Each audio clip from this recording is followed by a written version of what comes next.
آپ سے نے فرمایا کہ جب بندہ مومن کو قبر میں دفن کر کے لوگ واپس جا رہے ہوں گے اور وہ ان کے قدموں کی چاپ بھی سن رہا ہوگا، دو فرشتے اس کے پاس آئیں گے، وہ اس کو بٹھائیں گے اور وہ اس سے پوچھیں گے، پہلا سوال کریں گے تیرا رب کون ہے؟ اب چونکہ بندہ مومن ہے اور وہ اللہ کو اپنا رب مانتا ہوگا، لہٰذا وہ کہے گا میرا رب اللہ ہے۔ جب کافر سے یہ سوال کیا جائے گا تو کافر کو چاہے عربی آتی ہو یا نہ آتی ہو وہ یہ جواب نہیں دے پائے۔ نہیں، ابو جہل سے جب یہ سوال کیا گیا ہوگا تو آپ کے خیال میں اس نے جواب دیا ہوگا؟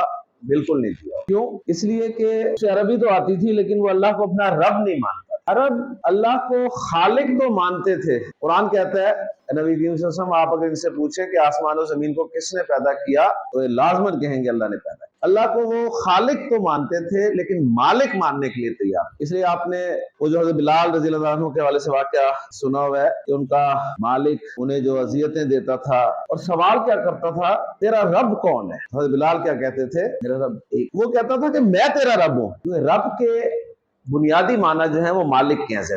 یہ اسلام کا احسان ہے کہ اسلام نے انسان کو انسانوں کی غلامی سے نکال کر ایک اللہ کی غلامی میں دیا ہے۔